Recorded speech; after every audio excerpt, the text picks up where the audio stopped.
सृष्टि रचना की जानकारी आपको दी जाएगी। सबसे पहले परमात्मा अकेले थे, उन्होंने फिर एक अकय लोक की रचना की अपने वचन से,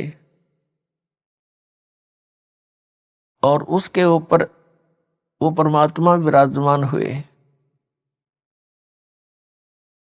वहां से फिर उन्होंने 3 लोकों की और रचना की, जिसको अगमलोक, अलखलोक और सतलोक कहते हैं। और चारों के चारों लोकों में परमात्मा अन्य रूप धारण करके सिंहासन अपने वचन से निर्मित करके उसके ऊपर एक राजा के समान विराजमान हुए। प्रत्येक लोक में परमात्मा ऐसे विराजमान है, सिर पर मुकुट है राजा के समान, और ऊपर छत्र है बहुत बड़ा आलीशान, एक बहुत सुंदर गोल आकार का गुंबज बना हुआ है। उसके बीच में सेंटर में मालिक बैठे। सतलोक के अंदर आकर परमात्मा ने अपने वचन से, पहले एक वचन से सभी द्वीप और मानसरोवर की रचना कर दी। उसके बाद परमात्मा ने 16 वचन उच्चारण किए। 16 वचनों से 16 पुत्रों की उत्पत्ति की वचन से। प्रत्येक को एक एक द्वीप में रहने को कह दिया। कुछ समय के उपरांत परमेश्वर सत्य पुरुष यानी कबीर जी ने अपने पुत्र अचिंत से कहा कि आप आगे की रचना रचिए। अचिंत ने अपने वचन से एक व्यक्ति उत्पन्न किया, युवा लड़का, उसका नाम रखा अक्षर पुरुष। अक्षर पुरुष मान सरोवर के अंदर एक बहुत बड़ा अमृत का भरा हुआ सरोवर है, तालाब है। उस तालाब में जाकर स्नान करने के लिए गया था। वहां पर वो निंद्रा आ गई, उसमें गहरे जाकर सो गया। वहां पर श्वासों से शरीर नहीं है सतलोक के अंदर। काफी समय ऐसे ही बीत गया। उसके बाद परमात्मा ने, सत्य पुरुष ने स्वयं ही सृष्टि रचना की। उसी सरोवर से जल उठाया, अपने वचन से उसको अंडा रूप दे दिया। उस अंडे के अंदर एक आत्मा प्रवेश कर दी अपने वचन से। उस अंडे को मानसरोवर में छोड़ दिया। गड़गड़ गड़गड़ करता हुआ वो अंडा नीचे जाने लगा। उसकी आवाज से अक्षर पुरुष की निंद्रा भंग होगी। अब जैसे कोई अधूरी निंद्रा में जागता है तो उसको कुछ क्रोध सा होता है, तो ऐसे उस अक्षर पुरुष ने कोप किया कि मुझे किसने जगा दिया। और उस कोप युक्त दृष्टि से देखा अंडे को। उस कोप से वो अंडा फट गया क्रोध से। उसमें से एक युवा लड़का निकला, जो यहां का अब मालिक कहलाता, जिसको ब्रह्म कहते हैं, जिसको सरपुरुष भी कहते हैं। अब अक्षर पुरुष और सरपुरुष उस तालाब में 2 थे। परमात्मा ने आकाशवाणी की कि तुम दोनों बाहर आओ। अक्षर पुरुष तुम निंद्रा में थे, तुम्हें जगाने के लिए ये सब कौतुक किया गया। दोनों बाहर आ गए, सरपुरुष और अक्षर पुरुष। इन दोनों से कहा कि आप जाइए अचिंत के लोक में, द्वीप में रहो। ये तीनों एक द्वीप में रहने लगे, अचिंत, अक्षर पुरुष और सरपुरुष। कुछ समय के बाद परमेश्वर ने आप सभी आत्माओं की, कबीर जी ने अपने वचन से आपकी उत्पत्ति की युवा अवस्था में, और आपको अलग अलग स्थान अपने वचन से रच के उसमें रहने की व्यवस्था की। तो ऐसे आप वहां रहा करते थे। परमात्मा ने नर और नारी की भी रचनाएं की। आपकी वहां संतान है, संपत्ति है, अलग अलग से बहुत सुंदर महलों में रहा करते थे, किसी चीज का अभाव नहीं, कोई राग द्वेष नहीं, सुंदर शरीर आपको प्राप्त था, तेज पुंज से एक ही तत्व का बना हुआ। ये 5 तत्व का बना हुआ है। इसके अंदर आप देखते हो कितना सुंदर आपको लग रहा है। ये बना किस मटेरियल से है? 5 तत्वों से, जिसमें मिट्टी, पवन, जल, अग्नि, वायु, आकाश, इनसे बना हुआ। और ये देख ले, इसमें कुछ दिखता नहीं और कितना सुंदर प्रारूप हो गया इसका। इसको बनाने के लिए जो व्यवस्था की गई है, यहां नरमादा करके उनके द्वारा खाए गए उस 5 तत्व का ही मिश्रण, उसका प्रारूप बदल कर ये शरीर और ये हाड़ मांस का पुतला बन गया। इसका अंतिम संस्कार करते हैं, ये फिर उसी 5 तत्वों में फिर से मिल जाता है। तो सतलोक के अंदर एक तत्व से बना हुआ है, उसमें नाड़ी तंत्र नहीं है हमारे शरीर में, तो वहां हम ठाठ से रहा करते थे। कोई चिंता नहीं थी, किसी चीज का अभाव नहीं था, काल मृत्यु नहीं, वृद्ध अवस्था नहीं थी, ना बच्चे हमारे सामने मरते थे, ना हम मरते थे, सब सुविधाएं हमें उपलब्ध थी। और एक विशेषता है, जब जीव को सर्व सुख प्राप्त हो जाते हैं तो ये परमात्मा को बोलता है। यह सबसे बड़ी कमी है जो हमें वहां दुख दे गई। और यहां पर भी यही व्यवस्था आपके अंदर है। जो भी आज सुखी है, जिसके पास संतान ठीक है, आगे संतान की भी संतान ठीक है और सब स्वस्थ है, अच्छी पोस्ट है या कोई अच्छा धन उसके पास है, उसको आप जाकर समझाने की चेष्टा कीजिए, वो सुनने को तैयार नहीं। ये दुर्भाग्य उस प्राणी का जो परमात्मा से दूर हो गया, इस नकली सुख न प्राप्त करके, इस झूठे सुख को प्राप्त करके। तो यही समस्या हमारे सामने वहां उत्पन्न होगी।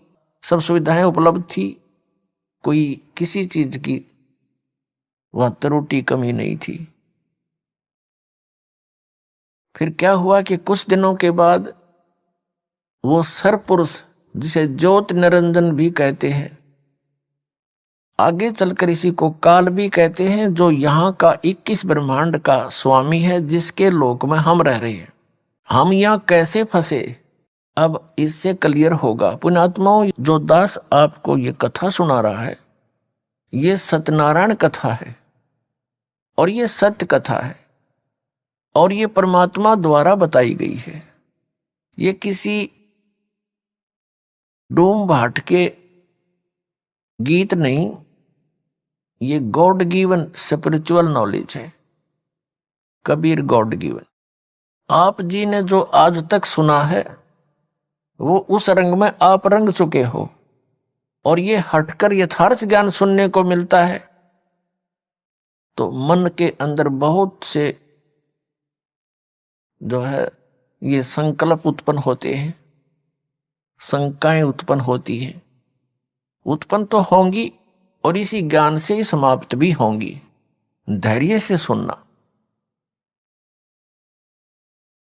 अब इस सरपुरुष ने जो अंडे से उत्पन्न हुआ था, इसके मन में एक कल्पना आई, एक ओछी सोच उठी कि हम 3 एक द्वीप में रह रहे हैं और अन्य हमारे सभी भाई अपने अपने अलग से सिंगल अलग अलग रह रहे हैं। तो इसने क्या सोचा कि मैं भी अलग से स्थान प्राप्त करूं। उसके लिए इसने तप शुरू किया। एक पैर पे खड़ा होके ये तप करता रहा और हम सभी जो अपने सुख से रह रहे थे, इसको देखने लगे। 70 युग तक ये एक पैर पे खड़ा रहा। तो पुण्यात्माओं, आज भी हमारे अंदर ये त्रुटि विद्यमान है। जैसे हम कहीं सुन लेते हैं कि उस स्थान पर एक महात्मा जी 2 वर्ष से खड़े हैं, बैठते नहीं हैं, तो गांव वाले तो सारे देखने जाएं, और दूसरा भी जो भी सुने वो अवश्य जा देखने के लिए। 2 साल से खड़ा है, 2 वर्ष से खड़ा है, बैठता ही नहीं। तो ऐसी धारणा हमारे मन में बन गई कि यो 70 युग से खड़ा है, बहुत लंबे समय से। हम उसको चाहने लग गए, उसके ऊपर आसक्त हो गए। अपने आत्माओं, परमात्मा ने आकाशवाणी की, बहुत बार सतर्क किया, अनाउंसमेंट की कि आप इसकी इस कलाबाजी को मत देखें, अपना मस्त रहो। हम ऊपर से तो सावधान हो गए, अक पिताजी को, परमात्मा को आभास ना हो जा, लेकिन अंदर से कसक गई नहीं इसकी, हमारे जबरदस्त इसकी चाह बन गई, इच्छा बन गई। जब इसने 70 युग तप कर लिया तो परमात्मा कबीर जी ने, परमेश्वर ने पूछा कि क्या चाहता है ज्योति निरंजन? तब इसने कहा, पिताजी ये स्थान मेरे लिए कम है, मैं अलग से स्थान चाहता हूं। परमात्मा ने कहा, ठीक है, तेरे 70 युग के तप के बदले में परिणाम स्वरूप आप जी को 21 ब्रह्मांड दे दिए। जैसे एक सेठ साहूकार पिता अपने पुत्र को 21 प्लॉट अलॉट कर दे के लिए, बेटा ये तेरे हैं, खाली प्लॉट। और ये 21 ब्रह्मांड सतलोक के एक कोने में बहुत दूर, वहां बता दिया कि वहां जाइए। ये वहां गया, 21 प्लाटों को देखकर बड़ा खुश हुआ। इसने सोचा इसमें कंस्ट्रक्शन भी करनी चाहिए, उसके लिए मटेरियल भी परमात्मा के पास ही था। इसने फिर तप किया 70 युग। तब परमेश्वर कबीर जी ने, परम अक्षर ब्रह्म ने पूछा, क्या चाहता है ज्योति निरंजन? ए सरपुरुष, अब किस चीज की आवश्यकता है तुझे? तू क्यों हट कर रहा है? तब इसने प्रार्थना की कि हे परमात्मा, मुझे कुछ सृष्टि रचने की सामग्री दीजिए। परमेश्वर कबीर जी ने, सत्य पुरुष ने, इसको 5 तत्व और 3 गुण दे दिए। केले पुत्र खेल ले खिलौनों तय। इनको पाकर के इसने खूब खुशी मनाई। फिर सोचा कि इसमें कंस्ट्रक्शन भी कर लूंगा, और फिर जैसे प्लॉट पे मकान बना लिया। तो इसने सोचा कि फिर इसमें कुछ आत्माएं भी रहे मेरे साथ, अकेले का दिल लगेगा कैसे। इसने फिर तप प्रारंभ किया। इसने सरपुरुष ने, ज्योति निरंजन ने, जब इसने 64 युग तक तीसरी बार तप कर लिया, तो परमेश्वर ने पूछा कि तू क्या चाहता है? जो मांगा था तुझे दे दिया, अब क्यों सिर दर्द कर रहा तू? अपना चैन से रहे। तब इसने कहा, पिताजी मुझे कुछ आत्माएं दे दो, अकेले का दिल नहीं लग रहा है। अपने आत्माओं, परमात्मा ने कहा भी बात सुन ले। ये जितने प्राणी यहां पर, जितने भी यहां पर रह रहे हैं, हंस आत्माएं, ये सब मेरे वचन से उत्पन्न हुए हैं और ये मेरे अंश हैं। ये अपनी आत्मा में तुझे नहीं दे सकता, तो उनको बहुत दुखी कर देगा। तब इसने कहा, नहीं पिताजी, मैं सत का राज करूंगा, किसी के साथ अन्याय नहीं करूंगा।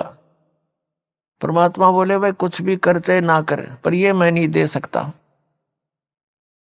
ये मेरे अंश है। मालिक को पता था कि जितनी भी आत्माएं इसको चाह रही हैं, ये कंडेम हो गए। अपने परम पिता से हृदय हटाकर हम इस काल को चाहने लगे, हम पति भरता पद से गिर गए। परमात्मा के हम दिल से उतर गए कि यो मैं इनको सब सुविधाएं दे रहा हूं, परमात्मा कह रहे हैं, और ये इसको क्या दे रहा है इनको, और इसको चाहने लगे, कितने बुद्धू ये।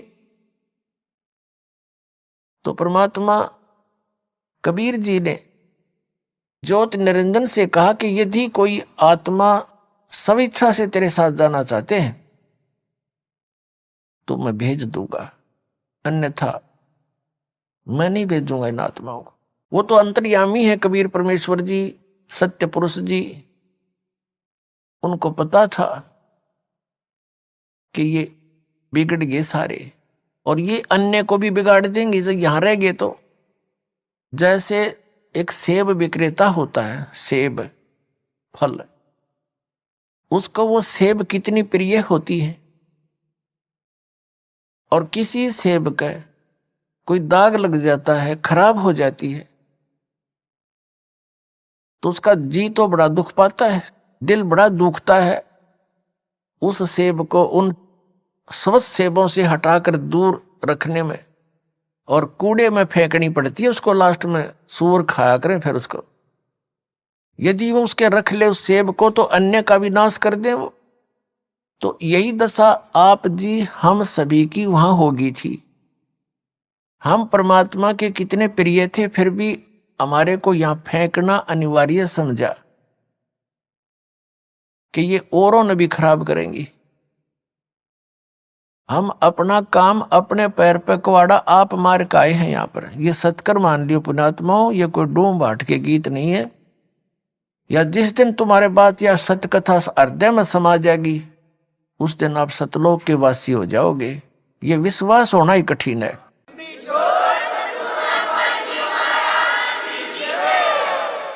तो परमात्मा ने कहा कि इनसे पूछ ले, जो तेरे साथ जाना चाहता हूं मैं भेज दूंगा। तो पुण्यात्माओं,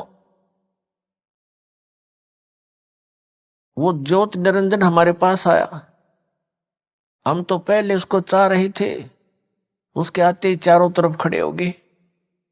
उसने कहा कि मैंने पिताजी से 21 प्लाट लिए हैं, 21 ब्रह्मांड, उनमें ऐसे रचना रचूंगा, वहां पर ऐसे पहाड़ बनाऊंगा, झरने बनाऊंगा, फलदार वृक्ष लगाऊंगा, मेरे साथ चलोगे तुम? सभी ने हमने एक सुर में कहा कि यदि पिताजी आज्ञा दे देंगे तो हम आपके साथ चलने को तैयार हैं। ज्योत निरंजन ने आकर के परमात्मा से अर्ज की कि हे परमेश्वर, हे पिताजी, कुछ आत्माएं मेरे साथ जाने को तैयार हैं, आपकी अनुमति चाहते हैं। परमेश्वर ने कहा कि मेरे सामने हाँ भरवा दे, सहमति करवा दे, फिर मैं भेजूंगा। कबीर परमेश्वर यानी सत्य पुरुष जी और ये सरपुरुष ज्योत निरंजन, जो आगे चल के ये काल भी यही कहलाया, ये सरपुरुष हमारे पास आगे दोनों सरपुरुष और परम अक्षर पुरुष, यानी जिसको हम सत्य पुरुष कहते हैं। परमेश्वर ने आकर हमसे पूछा कि अभी जो हंस इस ज्योत स्वरूपी निरंजन यानी सरपुरुष के साथ जाना चाहता है वो हाथ खड़ा कर दे। अब पिताजी के सामने, क्योंकि जिसने पहले हमें कहा था कि इसके ऊपर आसक्त मत होना, कर्म बिगड़ जाएंगे तुम्हारे, तो नहीं हिम्मत पड़ी अपने मन की भावना को सार्वजनिक करने की। चुप हो गए, सन्नाटा छा गया, नीचे को गर्दन कर ली। तो परमेश्वर ने कहा कि ज्योति निरंजन, तू तो कह रहा था कि कुछ आत्माएं मेरे साथ जाना चाहते हैं, ये तो कोई भी तैयार नहीं है, झूठ बोल रहा था तू।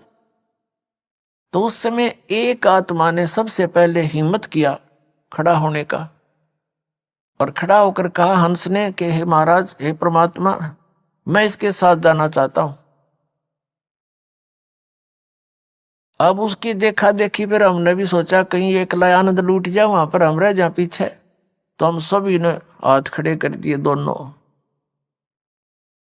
जितने भी यहां चिट्ठी से लेकर हाथी तक, रंग से लेकर राजा तक, 21 ब्रह्मांड में ब्रह्मा विष्णु महेश ऋषि महर्षियों तक जितने भी आत्माएं हैं ये सारे की सारी सतलोक से आए हुए हैं। तो हम सब ने हाथ खड़े कर दिए इसके साथ आने के लिए। हम इतने निर्लज्ज हो गए। तब परमेश्वर ने कहा कि ठीक है ज्योत निरंजन, अब जाइए अपने प्लाटों में। जिस भी आत्मा ने, जिस हंस ने तेरे साथ जाने की सहमति दी है, उन सब के नंबर मैंने नोट कर लिए। इन सब को भेजूंगा लेकिन दूसरे तरीके से। परमात्मा ने हम सभी को फिर से बीज रूप में बना दिया, अति सूक्ष्म शरीर बना दिया। और जिस आत्मा ने सबसे पहले, जिस हंस ने सबसे पहले स्वीकृति दी थी, वो लीडर पा क्या था, उसकी लड़की बना दी, कन्या 18 वर्ष की, जैसे एज हो ऐसी। और उसके अंदर परमेश्वर ने अपने वचन से हम सभी आत्माओं को फीड कर दिया उसके अंतःकरण में, और कहा बेटी मैंने तेरे को वचन शक्ति दे दी है।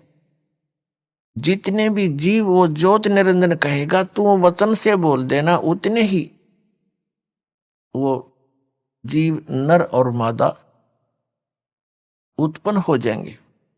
और सभी आत्माएं तेरे अंदर फीड कर दी है, डाल दी। उस लड़की के साथ अपना एक पुत्र सहजदास, जो पहले 16 पुत्रों में से सबसे पहले 16 वचनों से 16 पुत्र उत्पन्न किए थे परमेश्वर कबीर जी ने, उनमें से एक सहजदास भी है। सहजदास से कहा कि जाओ सहजदास, अपनी बहन को ज्योत निरंजन के पास छोड़ाओ। अब सहजदास लेकर के उस लड़की को, उसका नाम प्रकृति भी है, वही दुर्गा भी कहलाई, और उसी को आदि माया भी कहते हैं।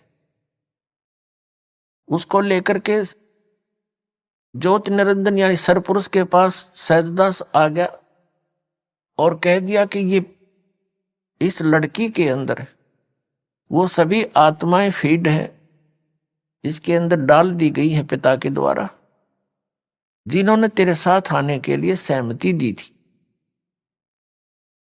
और ये इसको वचन शक्ति दे दी है परमेश्वर ने, जितने जीव तू कहेगा ये अपने वचन से उत्पन्न कर देगी, नर और मादा। ये कहकर के सहजदास अपने लोक द्वीप में आ गया। अब लड़की युवा होने के कारण उसका रंग रूप निखरा हुआ था। अकेली युवा लड़की को देखकर ज्योत निरंजन के मन में ये विकार उत्पन्न हुआ, जो आज आप सबके अंदर विद्यमान है। क्योंकि यथा राजा तथा प्रजा, क्योंकि हम फिर उनसे, उन्हीं के संयोग से बनकर बाहर आए। इसने कोशिश की उस लड़की के साथ दुराचार करने की। प्रकृति ने बार बार प्रार्थना की कि ज्योति निरंजन, तू मेरा बड़ा भाई अंडे से उत्पन्न हुआ पिता के वचन से, उसके बाद हम सभी उत्पन्न हुए, और अब मैं उसकी बेटी हूं, तू उसका बेटा है, हम दोनों बहन भाई हैं, ये जुल्म ना कर, महापाप का भागी होगा। उसने और यहां तक कहा कि मेरे पास वचन शक्ति है, जितने जीव तू कहेगा मैं बना दूंगी, उत्पन्न कर दूंगी। एक नहीं सुनी, वासना वसंधा हो गया। हद से ज्यादा जब बढ़ गया, लड़की ने अपनी इज्जत की सुरक्षा और दिखाई नहीं दी। वो भी उसी बाप की बेटी है, सूक्ष्म रूप बनाया, इज्जत रक्षा के लिए उसके पेट में प्रवेश कर गई। और वहां से पुकार की, पिताजी मेरे साथ ऐसे ऐसे इसने जुल्म किया, मेरी रक्षा करो। अब परमात्मा को तो पता था अब इनकी केबरान मट्टी होगी, मूर्खों ने अपने पैर पाप को आड़ा मार लिया। पता लग गया कि होगी शुरुआत इनके घोर पाप के कर्मों का फल शुरू हो गया। वो दयालु परमात्मा आए अपने पुत्र जोगजीत का रूप बनाकर। ये जोगजीत, सहजदास, अचिंत, तेज, कोरम, ये आदि पहले 16 वचनों से जो एक एक पुत्र उत्पन्न किया था, ये सबसे प्रथम उत्पन्न पुत्रों में से है जिनको परमात्मा विशेष सहयोग विशेष आदेश देता है, उनसे वहां का कार्य लेता है। तो जोगजीत का रूप बनाकर स्वयं वहां प्रकट हो गए और ज्योत निरंजन के शरीर से पेट से लड़की निकाली और उसको कहा कि ज्योत निरंजन यानी सरपुरुष, अब सुन ले आदेश परमपिता का, आज से तेरा नाम काल होगा। तूने इस लड़की के साथ दुर्व्यवहार किया और इसको तूने खा लिया। 1,00,000 मानव शरीरधारी प्राणियों का नित आहार किया करेगा और 1,25,000 की उत्पत्ति किया करेगा। आज से तेरा नाम काल होगा और तुम यहां से निकल जाओ दोनों 21 ब्रह्मांड को लेकर के। ऐसे लोक में, ऐसे सत्यलोक में, सच्चे लोक में जो ऐसे गलती करता है उसका यहां ठिकाना नहीं है। ये कह करके परमात्मा ने उसके 21 ब्रह्मांड चालू कर दिए। ऐसे चल पड़े जैसे विमान चल पड़ता है, उस परमपिता के आदेश थे। अब ज्योत निरंजन ने बहुत कोशिश की। अब उस ज्योत निरंजन ने जोगजीत अपना बड़ा भाई समझकर विनय बहुत किया कि मुझे अक्षमा करवा दे पिताजी से कहकर, फिर से गलती नहीं करूंगा। तब जोगजीत ने कहा कि निकल जा बस, अब तू, ज्यादा समय नहीं तेरे लिए। अब वहां से चलकर ये 21 ब्रह्मांड उस सतलोक से 16 शंख कोश की दूरी पर आगे, एक कोश लगभग 3 किलोमीटर के आसपास होता है। और यहां आकर के ये चक्कर काटने लगे। इस काल ने क्या कर रखा है, 5 ब्रह्मांडों का एक ग्रुप बना रखा है। ऐसे ऐसे 4 महाब्रह्मांड बना रखे हैं जिसमें 5-5 ब्रह्मांड रोक रखे, और एक ब्रह्मांड जो बहुत बड़ा क्षेत्र है उसने अपने निज स्थान के लिए अलग रखा है। और प्रत्येक ब्रह्मांड के अंदर सबसे ऊपर के स्थान पर इस काल ने अपनी अलग से राजधानी नियोजित की हुई है, बनाई हुई है। अब जब ये वहां से चलकर आगे इतनी दूरी पर ज्योत निरंजन ने फिर वही दुराचार प्रारंभ किया उस दुर्गा के साथ। दुर्गा ने कहा कि ज्योत निरंजन जुल्म ना करे, पहले तो मैं तेरी बहन, अब मैं तेरे पेट से बाहर आएगी निकल कर तेरी बेटी होगी, तो कोई से नाते की तो लज्जा रख ले, तुझे यहाँ जीव चाहिए मैं उत्पन्न कर दूंगी। लेकिन इसने एक नहीं सुनी। अपने ही नख रेखा से, नख नाखूनों से, क्योंकि ये वचन शक्ति जो होती है जातम, ये बहुत बड़ी प्रबल होती है। इसको हम भौतिक विज्ञान से नहीं तोल सकते, उससे नापने की भी चेष्टा नहीं करनी चाहिए।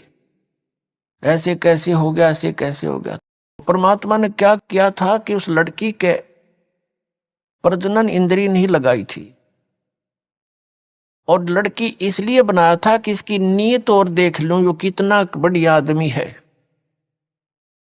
तो वो तो एक आने का नहीं पाया, युवा लड़की के ऊपर आसक्त हुआ, फिर वो नीचे आगे। तब इस काल ने ज्योत निरंजन अपने नाखूनों से, अभद्र तरीके से और आध्यात्मिक शक्ति से लड़की को प्रजनन इंद्रिय लगाई। फिर इसने विलास किया, 3 बच्चों की उत्पत्ति की। अपुण्यात्माओं,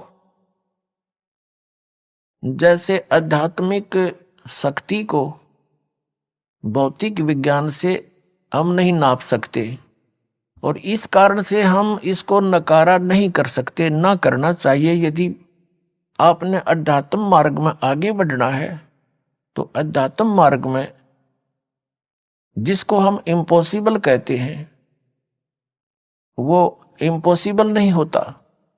जैसे अगस्त ऋषि ने इन सातों समुद्रों को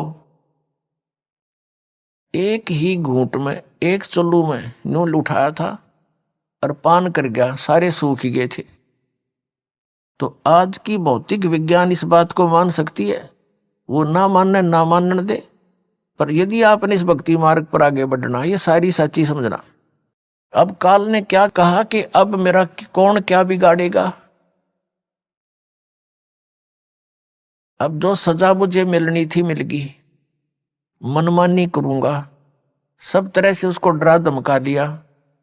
अब दुर्गा को और कोई विकल्प दिखाई नहीं दिया,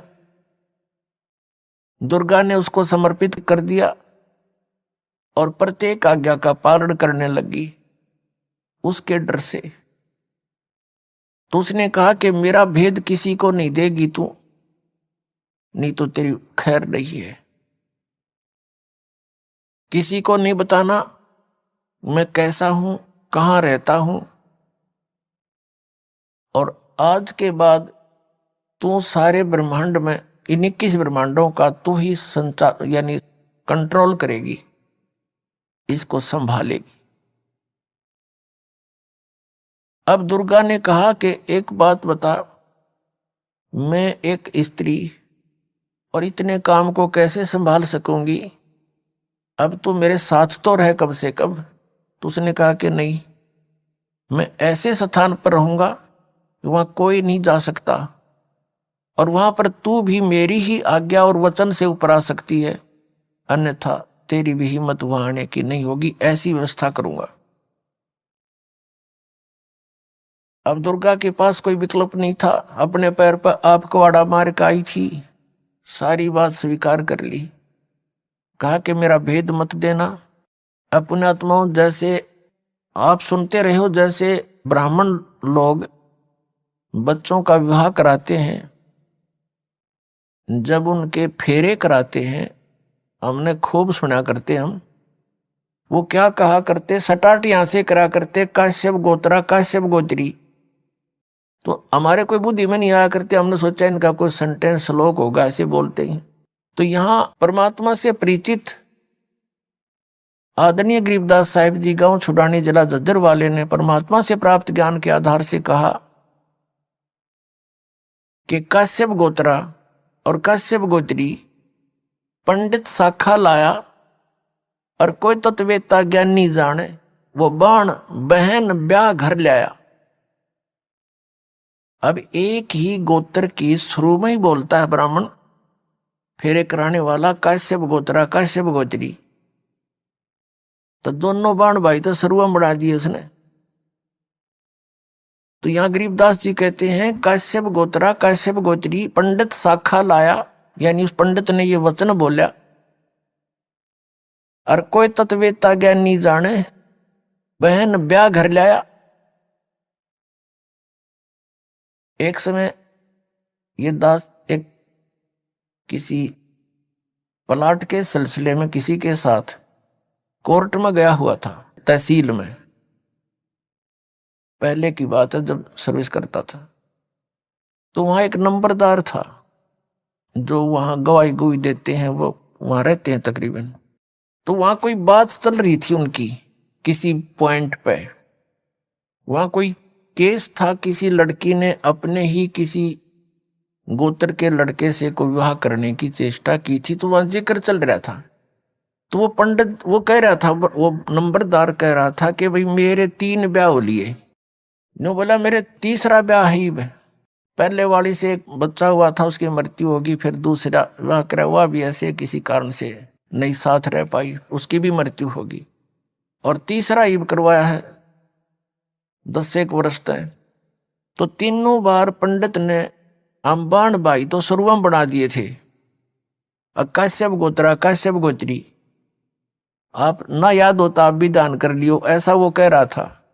तो फिर तो सब का याद आवे, वो बोले वचन, और पंडित जी भी वहीं खड़ा था एक। तो उससे पूछ रहे थे भाई पंडित जी नो क्यों कहते हो तुम, वो बोला हमने नहीं पता, हमारे सारे कहते हैं, हम भी ऐसे कहते हैं। तो यहां परमात्मा ने बताया है, गरीबदास साहिब जी ने कहा है कि काश्यप गोत्रा काश्यप गोत्री पंडित शाखा लाया, कोई तत्वेता ज्ञानी जाने बाण ब्याह घर लाया। तो ये वहां से बिजली गिरी है या फिर यहां आकर हमने अपनी मर्यादा आप बना रखी है। उस सतलोक की नजर में, उसकी दृष्टिकोण से अगर यहां देखें तो ये ऐसा स्थान है जैसे पहले भारतवर्ष के अंदर कोई निकम्मे व्यक्ति और निकम्मी औरतें बिल्कुल बाज नहीं आया करती, गलत काम करने तय, चोरी तय, ठगी तय, जारी तय और किसी अन्य कारणों से, तो उनको सजा दी जाती थी। इंडोमान निकोबार नाम का एक द्वीप है समुद्र के बीच में, उसको काला पानी कहा करते थे।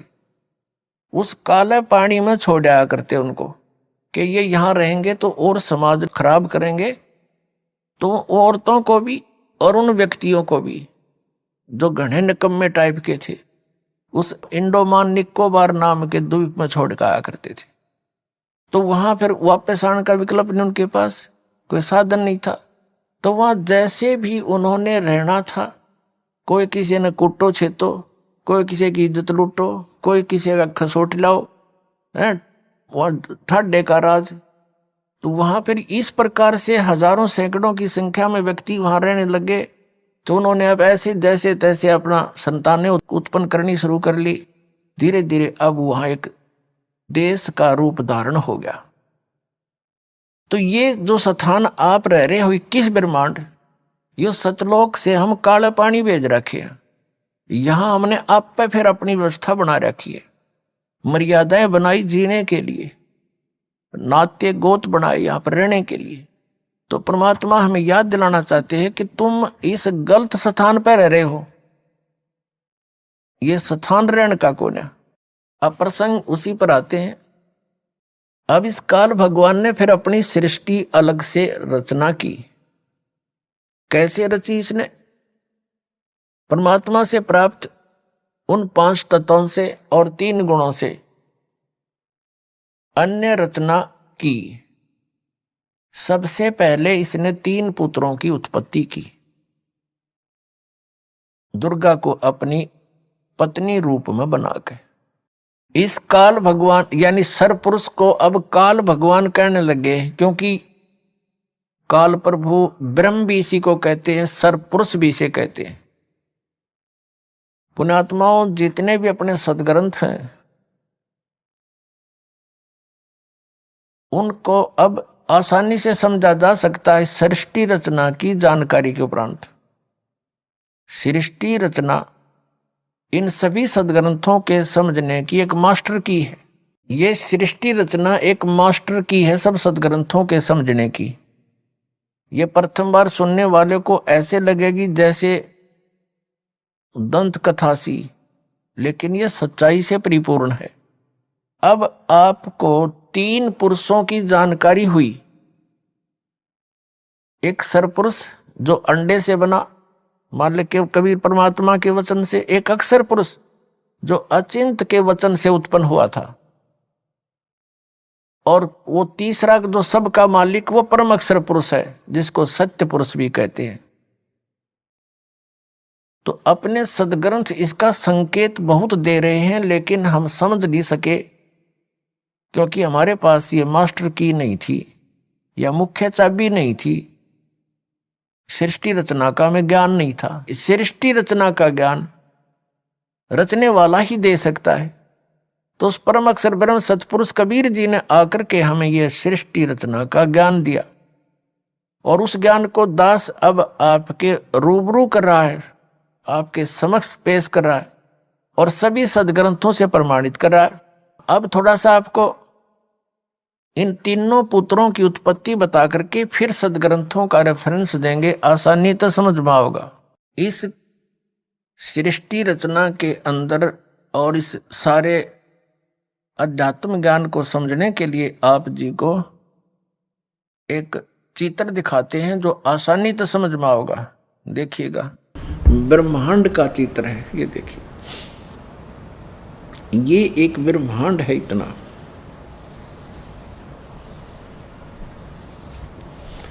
और इसमें क्या क्या स्थिति है देखिएगा।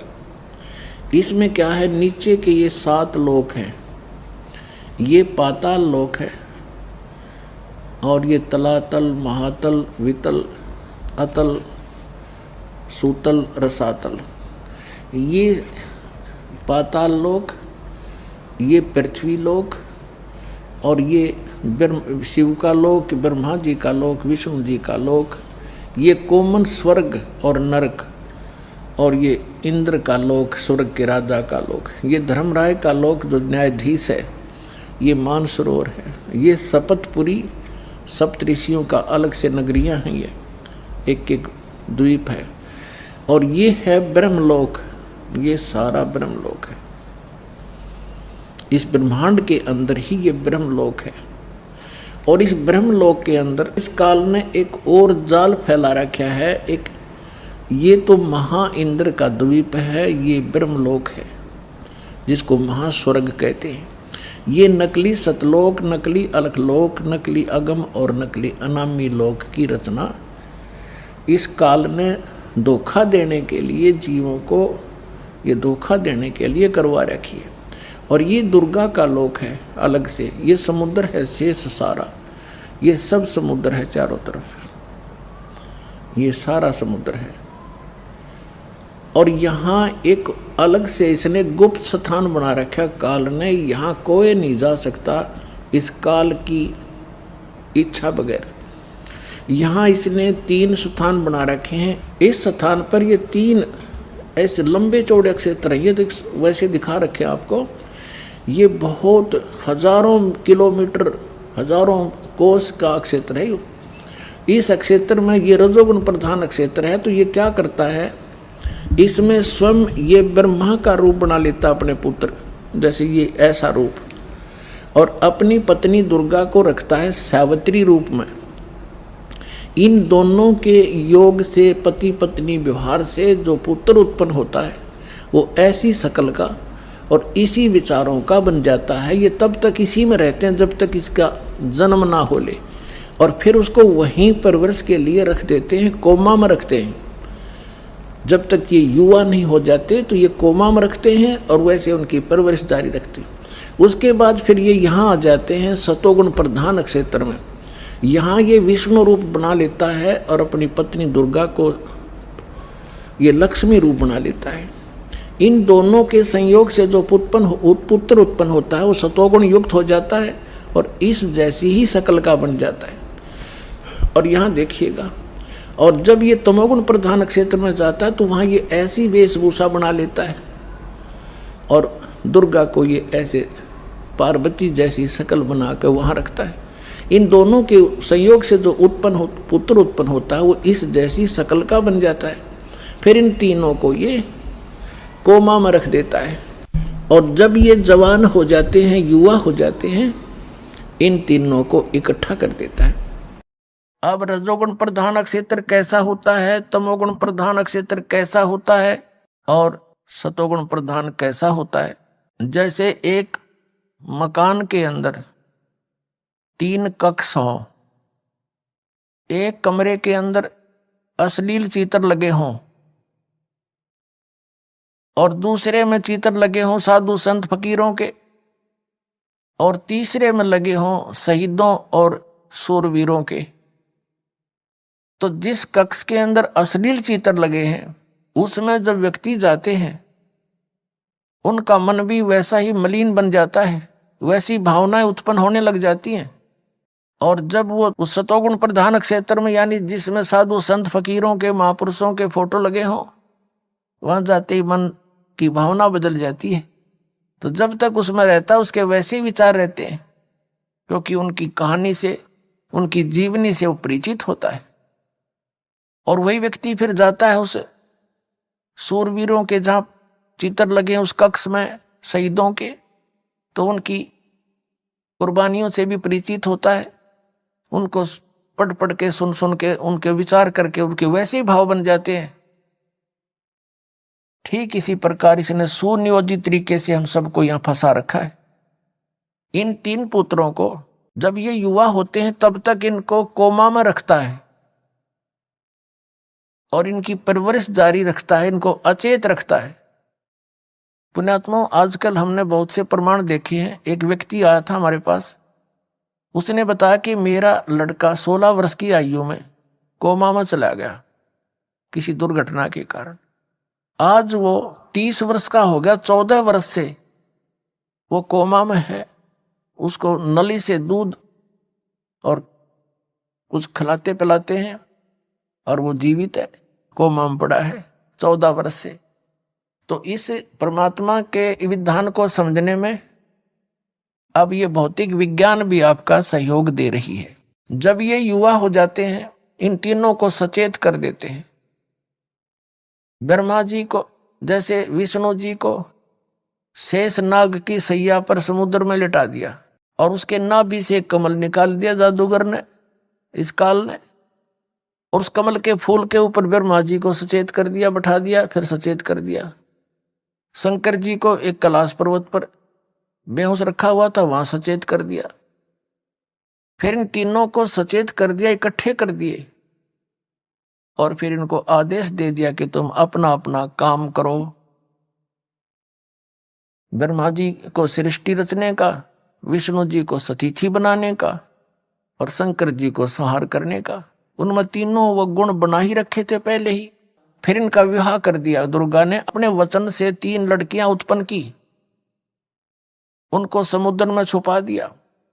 इन तीनों को उसमें सागर मंथन के लिए भेजा। ये 3 लड़कियां निकली, तीनों को लेकर के मां के पास आ गए।